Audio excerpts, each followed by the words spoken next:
Hello everyone, welcome back to my channel. आज हम basically पढ़ेंगे severe acute malnutrition. Very very important topic, very important topic. Like एक MCQ is confirm for NORCET. So severe acute malnutrition पढ़ेंगे। बहुत confuse होते हैं इस topic में। हम बहुत सिंपल वे में और बहुत लाइक छोटा सा हम पढ़ लेंगे बहुत जल्दी जल्दी। So before starting the class I want to say that कि it's going to be hard, it's going to be hard, but hard doesn't mean impossible. I know कि नॉर्सेट हार्ड है, मतलब हार्ड इन द सेंस कि कम time बचा है, आपके पास कम time है, preparation करने के लिए बहुत ही कम टाइम बचा है और लाइक आपको बहुत हार्ड लग रहा होगा, बट इट डजंट मीन कि वो इम्पॉसिबल है। इम्पॉसिबल तो बिल्कुल भी नहीं है। अगर आपने हार्ड वर्क किया, आपने प्रॉपर कंसिस्टेंसी के साथ पढ़ा, जोरों शोरों के साथ, तो ऑफ कोर्स आराम से ये पेपर भी हो जाएगा। इट्स पेपर इज़ नथिंग जो आपकी लाइफ डिसाइड कर सकता है। आप बहुत इजली वे में कर सकते हो। आपका जो पोटेंशियल है that is far far far from this NORCET. ठीक है, नॉसेट यहाँ है, आपकी पोटेंशियल यहाँ है। सो आप कर सकते हो, बहुत ईजिली कर सकते हो। Okay, so let's start with the topic that is SAM. SAM that is severe acute malnutrition. So देखो, इसका जो डेफिनेशन है ना, first of all definition is important. Definition से ही बहुत सारे एमसीक्यू बन जाते हैं और आ भी रखे हैं। ठीक है, सो फर्स्ट ऑफ ऑल जो सैम का जो डेफिनेशन है ना, बहुत सारे डेफिनेशन है। Like according to WHO, according to IAP and ऐसे बहुत बहुत सारे हैं। बट मेनली जो हम फॉलो करते हैं ना, that is according to WHO, क्योंकि हम WHO का ही हर चीज़ फॉलो करते हैं।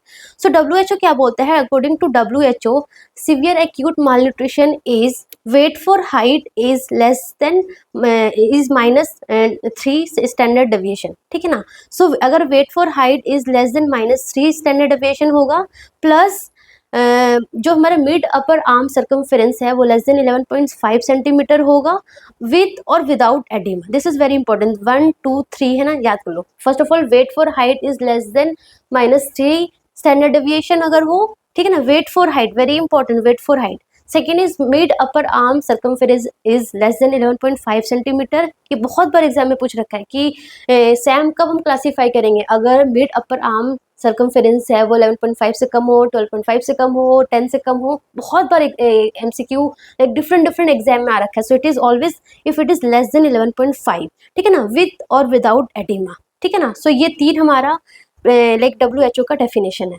याद हो क्या? So one more important thing कि हम मिड अपर आर्म सर्कमफेरेंस कैसे मेजर करते हैं। सो first of all acromion process and जो हमारा ओलिकरानोन प्रोसेस होता है उसका मिड पॉइंट लेते हैं, that is the mid upper arm circumference. अगर वो 11.5 से कम होता है तो उसको हम सैम, उस चाइल्ड को हम सैम बोलते हैं। ठीक है ना। उसके बाद वेट फॉर हाइट क्या होता है? Weight for height is let's suppose मेरी हाइट है, कोई बच्चा है उसका हाइट है लेट्स सपोज कि 2 फीट का है, 2 फीट का बेबी है, 2 फीट का बेबी है, उसका वेट होना चाहिए था, I am just giving the example, उसका वेट होना चाहिए था 20 kg। उसका वेट होना चाहिए था 20 kg, बट उस बच्चे का 2 फीट है, उसका वेट कितना है? उसका वेट है 15 kg। It means weight for height क्या है? कम है। सो इट इज कम अंडर द सैम। ठीक है ना। So weight for height is less than -3 standard deviation. It is also known as wasting. Very very important. Weight for height is also known as wasting. And wasting क्या बताता है? Wasting बताता है acute माल nutrition. ये भी MCQ आ रखा है, ये भी MCQ आ रखा है, very important. Wasting acute malnutrition कौन, लाइक वेस्टिंग बताता है, स्टंटिंग बताता है, कौन बताता है? So wasting donate the acute malnutrition. ठीक है ना। वेट फॉर हाइट मतलब जो हाइट के अकॉर्डिंग वेट कम है, that is the wasting. Waste है, मसल सारे वेस्ट है, इसलिए वेट कम है, ऐसे याद कर लो। ठीक है ना। उसके बाद अगर हम इंडिकेटर ऑफ मेलन्यूट्रिशन की बात करें तो हमारा वेस्टिंग हो गया, जो कि हमने पढ़ लिया। Weight for height is less than -3 standard deviation. ठीक है ना। दूसरा हमारा होता है स्टंटिंग। स्टंटिंग मतलब क्या होता है? छोटा हाइट, है ना। स्टंटिंग मतलब छोटा, मतलब कि decrease the height for age. ये जो है ना, ये बहुत इंपॉर्टेंट है। ये याद करने में थोड़ा मुश्किल तो लगेगा, बट आप बार बार पढ़ोगे ना तो याद हो जाएगा। लाइक वेट कम, decrease height for age. Age के अकॉर्डिंग हाइट कम is the stunting. Let's suppose आपका 3-4 साल का बच्चा है, 4 साल के बच्चे का हाइट होना चाहिए था 2 फीट, बट वो 4 साल का बच्चे का हाइट कितना है? 1.5 feet. So it is the decrease height for age and it is known as stunting. And stunting क्या बताता है? स्टंटिंग बताता है chronic malnutrition. Very important. Wasting क्या बताता है? वेस्टिंग बताता है acute malnutrition and stunting क्या बताता है? Chronic malnutrition. एंड कभी कभी डेफिनेशन पूछता है कि वेस्टिंग क्या है? Wasting is the decrease weight for the height and stunting क्या है? Decrease height for the age. And third indicator क्या है? Acute on chronic malnutrition and this is decrease weight for the age. आई बस समझ में, decrease weight for height is wasting but decrease weight for age is the acute on chronic malnutrition, ठीक है ना। So 3 indicator of malnutrition is stunting, wasting and acute on chronic malnutrition, that is decrease weight for height, decrease height for age and decrease weight for age. So this is a 3 indicator of malnutrition, very very important. मतलब ये slide है ना, इसको अच्छे से देख लो, बहुत important slide है ये, ठीक है ना। सो जो सैम है ना, मोस्ट सैम जो सीवियर एक्यूट मेलन्यूट्रिशन है मोस्टली किसमें है, गर्ल्स में ज़्यादा कॉमन है। विटामिन डी डेफिशिएंसी भी सबसे ज़्यादा कॉमन किसमें है, गर्ल्स में ज़्यादा कॉमन है, ठीक है ना। सो जो ये सैम के जो बच्चे हैं ना वो 2 फॉर्म में होते हैं, आइदर वो मरसमस होंगे या फिर क्वाशियोरकर होगा। मरसमस मतलब मरा हुआ बच्चा, ऐसे याद कर लो, मरसमस मतलब मरा हुआ बच्चा, क्वाशियोरकर मतलब क्वाशियोरकर आगे देखेंगे। सो ये जो बच्चा आपको दिख रहा है, ये जो बच्चा आपको दिख रहा है ये क्या है, इन दोनों में आपको कौन मरा हुआ लग रहा है, ऑफकोर्स ये मरा हुआ लग रहा है ना, ये मरा हुआ सा, एंड ये मरा हुआ तो नहीं लग रहा। सो दिस इज द मरसमस का एग्जांपल है, ये मरसमस का एग्जांपल है एंड ये हमारा क्वाशियोरकर का एग्जांपल है। सो मरसमस में क्या होता है ना, मरसमस में क्या होता है, मरसमस में होता है decrease protein plus carbohydrate. This is also very very important, specially जो हमारा सीवियर एक्यूट मेलन्यूट्रिशन है ना, वो मतलब each and everything is important for SAM is very important topic। एक कम्युनिटी हेल्थ नर्सिंग से भी इसमें आ जाता है क्वेश्चन, और हमारा पीडियाट्रिक से भी आ जाता है, ठीक है ना। So this topic is very important क्योंकि 2 सब्जेक्ट ये कवर कर लेते हैं इसलिए। सो मेरेस्मस में किस चीज़ की कमी होती है, प्रोटीन की भी कमी होती है और कार्बोहाइड्रेट्स की भी कमी होती है। बट क्वाशियोरकर में क्या होता है, ओनली प्रोटीन की कमी होती है, वेरी इंपॉर्टेंट। मरसमस में मरा हुआ बच्चा में प्रोटीन भी कम मिलेगा, कार्बोहाइड्रेट भी कम मिलेगा, बट क्वाशियोरकर में सिर्फ और सिर्फ प्रोटीन कम मिलेगा। अब सिर्फ प्रोटीन कम होता है तो याद करो, जब हाइपोप्रोटीनीमिया होता है तो क्या होता है, हाइपोप्रोटीन होता है, बॉडी में प्रोटीन कम होता है, तो क्या होता है, बॉडी पूरी फुल जाती है, अनसार का पड़ा है ना। सो या क्या होगा, क्वाशियोरकर बेबी में क्या होगा, अनसार का होगा, मतलब कि एडिमा होगा, पेरिऑर्बिटल एडिमा होगा, पिडल एडिमा होगा, हर तरफ लाइक एडिमा होगा। एंड आपको as you can see in the picture and you can appreciate कि बच्चा आपको लग नहीं रहा है कि पूरा एडिमा है, पूरा लाइक पेट वेट हाथ पैर सब कुछ क्या फुला फुला लग रहा है। सो क्वाशियोरकर में क्या होगा, एडिमा होगा। क्यों एडिमा होगा, क्योंकि प्रोटीन कम है, ठीक है ना। मरसमस में क्या होगा, प्रोटीन भी कम है, कार्बोहाइड्रेट भी कम है। सो क्या होगा, बच्चा क्या होगा, मरा हुआ होगा, स्किनी होगा, ओल्ड मंकी फेस होगा, बैगी पैंट अफियरेंस होगा। This line is very very important, many times ask in the exam. So skinny हो गया, ओल्ड मंकी फेस हो गया, बैगी पैंट अपियरेंस हो गया, ये कहाँ देखने को मिलेगा, मरा हुआ बच्चा में मिलेगा, मरसमस में मिलेगा, ठीक है। देखो अब मैंने क्या किया, मैंने जैसे लेट सपोज मैंने जिम ज्वाइन कर लिया, मैंने कुछ खाया, मैंने लाइक जिम अगर ज्वाइन किया तो ऑफ कोर्स आपको proper protein, proper like carbohydrates का इंटेक लेना होगा। बट अगर मैंने इंटेक नहीं लिया तो क्या होगा, मेरा वेट कम होता जाएगा। So this is known as adaptation, मेरी बॉडी अडेप्ट करेगी। मेरी बॉडी की एक नेचुरल मैकेनिज्म है कि मेरी बॉडी को प्रॉपर न्यूट्रिएंट्स नहीं मिल रहा है तो मेरी बॉडी का वेट क्या होने लग जाएगा, कम होने लग जाएगा। एकदम से मर तो नहीं आते ना, धीरे धीरे कमजोर होने लग जाते हैं, पतले होने लग जाते हैं। So this is known as theory of adaptation. So theory of adaptation कौन फॉलो करेगा, मरसमस में मरा हुआ बेबी में, जिसमें प्रोटीन भी कम है, कार्बोहाइड्रेट, प्रोटीन भी कम ले रहा है बेबी, कार्बोहाइड्रेट भी कम ले रहा है। सो थ्योरी ऑफ एडेप्टेशन फॉलो करेगा। बट क्वाशियोरकर में थ्योरी ऑफ डिसएडेप्टेशन फॉलो करेगा, ठीक है ना। इसमें क्या होगा, मेरेस्मस में क्या होगा, मेरेस्मस में ना वोरेशियस डाइट होगा, मतलब कि एपेटाइट जो है ना वो नॉर्मल होगा, बेबी नॉर्मली खाएगा, अच्छे से खाएगा, प्रॉपर इंटेक होगा। बट क्वाशियोरकर में बेबी अच्छे से नहीं खाएगा, ये बेबी फुला फुला लग रहा है ना आपको बट अच्छे से नहीं खा रहा है, ये बेबी पतला है बट अच्छे से खा रहा है। ऐसे याद कर लो, जो बोलते हैं ना पतले लोग बोलते हैं तो बहुत खाती हूँ, बहुत खाता हूँ बट मेरा वेट ही नहीं बढ़ता है ना। एंड मोटे लोग बोलते हैं मैं थोड़ा सा भी खाता हूँ मेरा वेट बढ़ जाता है। तो ऐसे याद कर लो कि क्वाशियोरकर बेबी मोटा होगा तो उसका जो एपिटाइट होगा वो पुअर होगा, मेरेस्मस बेबी पतला होगा, मरा हुआ होगा बट उसका जो एपिटाइट होगा वो वोरेशियस होगा, बहुत अच्छा होगा, अच्छे से इंटेक होगा, ठीक है ना। बच्चा क्या होगा, क्वाइट होगा, शांत होगा, अपैथिक होगा। बट यहाँ पे जो बेबी होगा ना वो इरिटेबल होगा, जो क्वाशियोरकर बेबी जो होते हैं ना वो इरिटेबल होते हैं, ठीक है ना। यहाँ पे जो लीवर की बात करें ना तो मरसमस में क्या होगा, atrophic changes in the liver में एट्रोफिक चेंजेस होगा। बट क्वाशियोरकर में जो लीवर होगा ना फैटी लीवर होता है। एंड मरसमस में जो है ना इन्फेक्शन के चांसेस कम होता है, बट क्वाशियोरकर में इन्फेक्शन के चांसेस भी ज़्यादा होता है और मोर्टेलिटी भी ज़्यादा होती है क्योंकि बेसिकली प्रोटीन कम होता है ना इसलिए। एंड मरसमस में मोर्टेलिटी भी कम होती है और इन्फेक्शन के चांस भी बहुत कम होता है, ठीक है ना। सो ये आपको डिफरेंस याद करना है। क्वाशियोरकर जो बेसिकली ना 1 to 5 ईयर्स के बेबी में ज़्यादा कॉमन होता है, एंड मरसमस जो है वो अप टू 1 ईयर के बच्चों में ज़्यादा कॉमन होता है, ठीक है ना। सो ये difference is very very important. And two more important sign is also flag sign. Flag sign में क्या होता है ना कि जो हेयर है ना वो डल शाइनी अपीयरेंस होगा, like kind of flag, dull shiny ऐसे लाइक ऑल्टरनेट ऐसे अपीयरेंस होगा। This is known as flag sign, जो कि क्वाशियोरकर में दिखता है, you can see in the picture, dull shiny है ना। So this is the flag sign seen in the kwashiorkor baby में। एंड ये जो आपको ये आपको स्किन दिख रहा है आपको लेग का, इसको बोलते हैं फ्लैकी पेंट डर्मेटोसिस, और डार्कली पिगमेंटेड पैचेस होते हैं जो कि पील भी होते हैं, है ना। डार्कली हाइपर पिगमेंटेड पैच होते हैं जो कि पील होता है, this is known as crazy pavement dermatosis, it is also seen in kwashiorkor. तो ये दोनों चीज आपको याद करना पड़ेगा, एक फ्लैग साइन एंड दूसरा इज क्रेजी पेवमेंट डर्मेटोसिस या फिर flaky paint dermatosis. It is seen in कहाँ, it is seen in kwashiorkor baby में। देन कमिंग टू दिस, ये जो आपको कलरफुल बैंड दिख रहा है ना, this is not the friendship band, this is the kwashiorkor band. क्या है ये, sorry, it is not kwashiorkor, it is known as red Shakir tape, ठीक है। This is known as Shakir tape, क्या नाम, it is Shakir tape, not friendship band, ठीक है ना।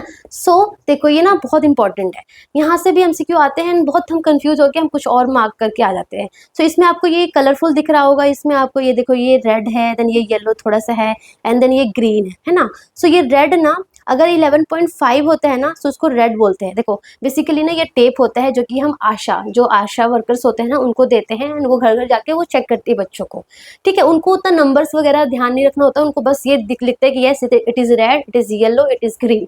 सो अगर वो रेड होगा ना, रेड होगा इट मीन्स कि जो मिड अपर आर्म सर्कमफेरेंस है वो लेस देन 11.5 होगा, ठीक है। बट अगर वो येलो होगा it means it is 12.5, it is less then 12.5। And अगर वो ग्रीन आएगा, अगर आशा बोलेगी ग्रीन था तो वो क्या होगा, मतलब कि मिड अपर आर्म सर्कमफेरेंस क्या होगा, मोर देन 12.5 सेंटीमीटर होगा। एंड लेस देन 11.5 सेंटीमीटर क्या इंडिकेट करता है, it indicate Sam, severe acute malnutrition. अगर येलो होगा लेस देन 12.5 सेंटीमीटर होगा तो वो मिड मॉडरेट एक्यूट मालन्यूट्रिशन बताएगी, एंड ग्रीन मतलब कि मालन्यूट्रिशन नहीं है, बेबी नॉर्मल है, ठीक है ना। सो ये जो रेड येलो ग्रीन है ये बहुत इंपॉर्टेंट है, ये पूछते हैं कि कितने को कितना तक डोनेट करेंगे। सो ये आपको अच्छे से याद करना है कि less than 11.5 is red, it means it is Sam severe acute malnutrition. 12.5 से कम होगा तो मतलब कि moderate acute malnutrition, and more than 12.5 is green, मतलब कि बेबी हरा भरा है, नॉर्मल है, ठीक है। उसके बाद कोई भी सैम का चाइल्ड अगर हॉस्पिटल में आता है ना वो 3 कॉम्प्लिकेशन के साथ आता है, जिसको बोलते हैं tried of complication of Sam. That is baby hypoglycaemic होगा, बेबी हाइपोथर्मिया होगा और इन्फेक्शन होगा, ठीक है ना। हाइपोग्लाइसीमिया कब बोलेंगे, आपको मैंने बताया था ना, न्यूनेटल हाइपोग्लाइसीमिया कब बोलते हैं, अगर लेस देन 45 mg/dl से होता है। तो सैम में हाइपोग्लाइसीमिया कब बोलते हैं, अगर वो लेस देन 54 mg/dl से होगा, ठीक है। हाइपोथर्मिया कब बोलेंगे, नॉर्मल जो हमारा टेम्परेचर होता है न्यूनेटल का, हमने पढ़ाया था ना 36.5 टू 37.5, है ना, नॉर्मल होता है। सो लेस देन 36.5 को हम न्यूनेटल हाइपोथर्मिया बोलते हैं। ऐसे ही जो सैम के चाइल्ड को हाइपोथर्मिया हम कैसे डिफाइन करेंगे, less than 35 degree Celsius, less than 35 degree Celsius होगा it means it is the SAM hypothermia होगा, ठीक है ना। तो ये डेफिनेशन आपको प्रॉपर आने चाहिए, ठीक है ना, कि लेस देन 36.5 जो होगा वो न्यूनेटल हाइपोथर्मिया होता है, लेस देन 35 जो होगा वो हमारा सैम के चाइल्ड में हाइपोथर्मिया होगा प्लस इन्फेक्शन होगा। सो this is the tried of complication. उसके बाद हमारा है ट्राइड ऑफ क्वाशियोरकर कॉम्प्लिकेशन, ये होता है हमारा growth retardation, mental changes and oedema, ये हमारा जो क्वाशियोरकर का ट्राइड ऑफ कॉम्प्लिकेशन है, ठीक है ना। सो अगर हम कॉम्प्लिकेशन की बात करें कि सैम में क्या क्या टोटल कॉम्प्लिकेशन और क्या क्या कॉम्प्लिकेशन देखने को मिलता है, सो लाइक हाइपोग्लाइसीमिया अभी हमने देख लिया, हाइपोग्लाइसीमिया होता है, हाइपोथर्मिया होता है, डिहाइड्रेशन होगा, इलेक्ट्रोलाइट इम्बैलेंस होगा, इन्फेक्शन होगा, एंड ऐसे और भी बहुत सारी चीज़ें होती है, बट ये कुछ मेन चीज़ें हैं, ठीक है ना। सो जब चाइल्ड आता है ना, जो हमारा सैम का बच्चा आता है सिवियर एक्यूट मालन्यूट्रिशन का, तो फर्स्ट 7 डेज क्या होता है, स्टेबलाइजेशन फेज होता है, स्टेबल करते हैं हाइपोग्लाइसीमिया को, हाइपोथर्मिया को, डिहाइड्रेशन को, बच्चे शॉक में जा रहे हैं, इलेक्ट्रोलाइट इम्बैलेंस है, इन्फेक्शन है, तो उसको पहले स्टेबल करते हैं, मतलब चाइल्ड को पहले स्टेबल करते हैं first 7 days. Then after 7 days हमारा क्या मोटिव होता है कि चाइल्ड का वेट को गेन करना है, चाइल्ड का वेट गेन करना है, तो आफ्टर 7 डेज रिहेबिलिटेशन फेस होता है जिसमें वेट गेन करने का लाइक मोटिव होता है, ठीक है ना। So first of all hypothermia, so hypothermia में मैंने बता दिया कि लेस देन 36.5 डिग्री सेल्सियस होगा, this is known as neonatal hypothermia. अगर 35.5 होगा रेक्टल टेम्परेचर, अगर 35.5 होगा या फिर लेस देन 35 हमारा एक्सिला वाला टेम्परेचर होगा तो उसको हम बोलेंगे सैम, सिवियर एक्यूट मालन्यूट्रिशन। तो बेसिकली जो हमारा थर्मामीटर है वो कैसे रखते हैं, ऐसे रखते हैं या फिर ऐसे रखते हैं। So this is very important, हमेशा जो थर्मामीटर है वो ऐसे रखना है, ठीक है ना, ऐसे नहीं रखना है, तो ये आपको ध्यान रखना है। So axillary temperature less than 35 degree Celsius से कम हो या फिर rectal temperature less than 35.5 degree Celsius से कम हो तो उसको हम बोलेंगे SAM, severe acute malnutrition hypothermia, ठीक है। तो हमें क्या करवाना, ऑफकोर्स सही सेम जो हमारा न्यूनेटल हाइपोथर्मिया में था वही मैनेजमेंट होगा, like breast feeding proper cover करना है, अगर चाइल्ड ने कुछ वेट क्लॉथ्स वगैरह पहन रखा तो उसको रिमूव करवाना है, ठीक है ना। Coming to the hypoglycaemia, hypoglycaemia कैसे मैनेज करना है। So less than 45 mg per DL होगा तो उसको क्या बोलेंगे, न्यूनेटल हाइपोग्लाइसीमिया बोलेंगे न्यूनेट्स में। बट अगर लेस देन 54 लाइक सैम में हाइपोग्लाइसीमिया कब बोलेंगे, जब लेस देन 54 होगा तो या तो वो सिम्टोमेटिक्स हो सकता है, सिम्टम्स के साथ होगा, या फिर एसिम्टोमेटिक्स हो सकता है, मतलब शुगर तो जस्ट कम है बट कोई सिम्टम्स नहीं दिखेगा। बट अगर वो सिम्टम्स के साथ होगा, सिम्टोमेटिक होगा, तो हम क्या करेंगे, फर्स्ट हमारा क्या होगा मकसद कि 5 ml पर kg 10% डेक्सट्रोज देंगे, ठीक है, प्लस क्या देंगे, F75 डाइट देंगे। F75 डाइट क्या होता है कि WHO रिकमेंडेड स्टार्टर डाइट होता है, that is known as F75 diet, जिसमें क्या होता है कि 100 ml जो फीड होता है उसमें 75 किलो कैलोरी होती है एंड 0.9 ग्राम प्रोटीन होता है, वेरी इंपॉर्टेंट, ठीक है ना। So symptomatic hypoglycaemia less than 54 mg per DL क्या करना है, हमें 5 ml पर kg ऑफ 10% डेक्सट्रोज देना है, प्लस F75 देना है, F75 डाइट देना है। 100 ml फीड में F75 डाइट में हमारा 75 किलो कैलोरी, F75 है ना, मतलब कि 75 किलो कैलोरी होगी और 0.9 हमारा ग्राम प्रोटीन होगा, ठीक है ना। अगर न्यूनेटल हाइपोग्लाइसीमिया होता था तो क्या देते थे हम, 2 ml पर केजी ऑफ 10% डेक्सट्रोज देते थे ना, यहाँ पे हम 5 ml पर केजी देंगे, ये आपको ध्यान रखना है, ठीक है ना। उसके बाद अगर बच्चा एसिम्प्टोमेटिक हो तो हम क्या देंगे, सिंपल 50 ml 10% डेक्सट्रोज देंगे, 50 ml देंगे, यहाँ पे कोई वेट वगैरह नहीं, 50 ml 10% डेक्सट्रोज देंगे या फिर 50 ml सुक्रोज देंगे ओरली या फिर एनजी ट्यूब के थ्रू, सिंपल, ठीक है ना। ये हमारा होगा हाइपोग्लाइसीमिया का मैनेजमेंट। उसके बाद अगर मैं डिहाइड्रेशन की बात करूं, क्योंकि और हमारा क्या कॉम्प्लिकेशन था बच्चों में, हाइपोग्लाइसीमिया था, हाइपोथर्मिया था, डिहाइड्रेशन था। डिहाइड्रेशन में क्या करेंगे हम, डिहाइड्रेशन में हम क्या करेंगे कि डिहाइड्रेशन में क्या करेंगे विद और विद, अगर डिहाइड्रेशन विथ शॉक है, शॉक का मतलब क्या है कि पल्स वीक होगा, बीपी कम होगा, स्किन कोल्ड होगा, तो हम क्या क्या करेंगे, आईवी फ्लूइड देंगे। आईवी फ्लूइड कितना देंगे, 15 ml पर KG over 1 hours, over 1 hours में हम 50 ml पर केजी फ्लूइड देंगे। एंड फ्लूइड भी क्या देंगे, फ्लूइड हम यही दे सकते हैं 5% डेक्सट्रोज प्लस RL देंगे, ठीक है, या फिर हम 0.45% DNS देंगे, 0.9% DNS नहीं, 0.45% NS प्लस DNS देंगे, है ना, या फिर हम 5% डेक्सट्रोज प्लस RL देंगे, कितना, 15 ml पर केजी ओवर 1 आवर्स। बट अगर विदाउट शॉक है तो हम सिंपल ORS देंगे, ठीक है ना। सो ये तो हमारा हो गया डिहाइड्रेशन का मैनेजमेंट, ठीक है, एंड ये हमारा हो गया हाइपोग्लाइसीमिया का मैनेजमेंट। सो हाइपोग्लाइसीमिया में हमने 5 ml पर केजी 10% डेक्सट्रोज दिया, F75 डाइट दिया, ठीक है ना। उसके बाद अगर हमें वो कंटिन्यू रखना है ना, स्टार्ट कंटिन्यूअस फीडिंग, मतलब कि फर्स्ट हम F75 डाइट देंगे बच्चे को, F75 डाइट अगर बच्चा टॉलरेट कर पा रहा है तो हम देन बेबी को हम F100 डाइट में शिफ्ट करेंगे। F100 डाइट मतलब कि अब बेबी का हमारा मोटिव क्या होगा कि बेबी का वेट भी गेन होना है, पहले हम बेबी को तो स्टेबल कर रहे थे, अब वेट गेन होना है, तो वेट गेन होना है तो हम क्या करेंगे, यहाँ पे कैलोरी इंक्रीज कर देंगे। तो यहाँ पे क्या होगा कि 100 ml में 100 किलो कैलोरी होगा। F75 डाइट में कितना हो रहा था, F75 डाइट में 100 ml में 75 किलो कैलोरी था, 0.9 ग्राम प्रोटीन था।